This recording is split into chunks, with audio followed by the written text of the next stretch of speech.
यदि 1 प्लस आई बटा 1 माइनस आई इस पूरे की घात m का मान 1 हो तो m का निम्नतम धनात्मक पूर्णांक मान ज्ञात करिए। वीडियो को रोकिए और सोचिए कि इसे कैसे हल किया जा सकता है। चलिए साथ में हल करते हैं। यदि हम m की जगह 0 प्रतिस्थापित करें तो इस व्यंजक का मान 1 आ जाएगा, परंतु यह सही उत्तर नहीं होगा क्योंकि यहाँ पर हमसे m का निम्नतम धनात्मक पूर्णांक मान पूछा गया है। अब एक तरीका यह हो सकता है कि हम 1 से शुरू कर विभिन्न धनात्मक पूर्णांकों को m की जगह प्रतिस्थापित करें और देखें कि इस व्यंजक का मान 1 के बराबर कब आता है। पर इसका एक बेहतर तरीका है। हम पहले 1 प्लस आई बटा 1 माइनस आई इस व्यंजक को सरल करेंगे। आइए पहले इस व्यंजक का परिमेयकरण कर लेते हैं। इसका मतलब हुआ हर में से आई से छुटकारा पाना। अब इसका तरीका क्या है? हम अंश और हर को हर के संयुग्मी से गुणा कर देते हैं। अब यहाँ हर में हमारे पास 1 माइनस आई है तो हम अंश और हर को 1 प्लस आई से गुणा कर देंगे। अब अंश में हमारे पास हो गया 1 प्लस आई होल स्क्वायर और हर में हमारे पास हो गया 1 माइनस आई गुणा 1 प्लस आई।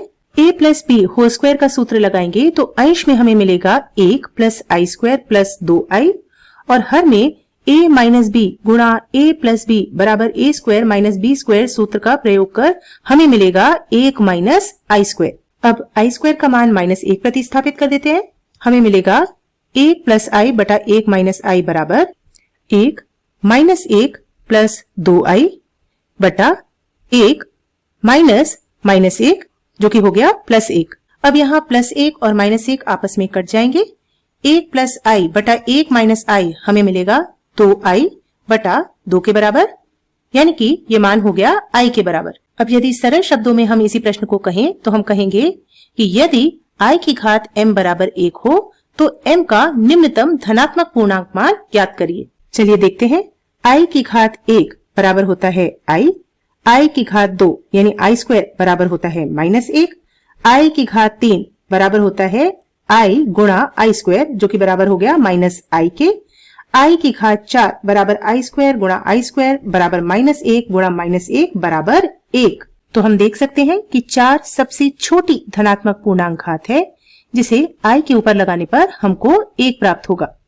अतः हम कह सकते हैं कि m का निम्नतम धनात्मक पूर्णांक मान जिसके लिए इस व्यंजक का मान 1 हो जाए 4 है। इसको लिख लेते हैं m बराबर 4। अब अपने अगले प्रश्न पर चलते हैं। दिए गए समीकरण मापांक 1 माइनस आई की घात x बराबर 2 की घात x के लिए शून्येतर पूर्णांक हलों की संख्या ज्ञात करिए। ध्यान दीजिए कि प्रश्न में हमसे शून्येतर पूर्णांक हलों यानी कि नॉन जीरो इंटीग्रल सॉल्यूशंस की संख्या पूछी गई है। यदि हम इस समीकरण में x का मान 0 प्रतिस्थापित करें तो इसके दोनों पक्ष 1 के बराबर हो जाएंगे और समीकरण संतुष्ट भी हो जाएगा, परंतु वह एक शून्येतर हल नहीं है। आइए समीकरण को थोड़ा और बारीकी से समझते हैं। यहाँ बाएं पक्ष में हमारे पास 1 माइनस आई के मापांक की घात x है। 1 माइनस आई एक सम्मिश्र संख्या है जिसका वास्तविक भाग 1 है और काल्पनिक भाग -1 है।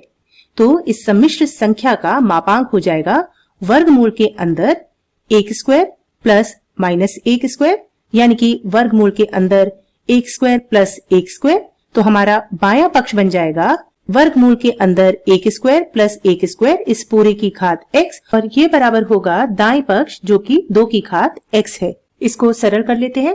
वर्गमूल 1 प्लस 1 बराबर हो गया वर्गमूल 2। तो यहाँ बायां पक्ष हमें मिल जाएगा वर्गमूल 2 की घात x और ये बराबर है 2 की घात x के। अब वर्गमूल 2 को हम 2 की घात 1 बटा 2 लिख सकते हैं। तो यहाँ से हमें मिल जाएगा 2 की घात x बटा 2 बराबर 2 की घात x। अब चूंकि आधार समान है, घातों की तुलना करने पर हमें मिलेगा x की घात 2 बराबर x। यहाँ से हमें मिलेगा x माइनस x की घात 2 बराबर 0 और इसको हल करने पर हमें मिलेगा x की घात 2 बराबर 0 जिसका अर्थ हुआ x बराबर 0। इस पूरी प्रक्रिया से हमें यह समझ में आया कि यह समीकरण सिर्फ एक ही स्थिति में संतुष्ट हो सकता है जबकि x का मान 0 हो। इसका अर्थ यह हुआ कि इस दिए गए समीकरण के लिए कोई भी शून्येतर पूर्णांक हल नहीं है, अर्थात शून्येतर पूर्णांक हलों की संख्या हो गई 0।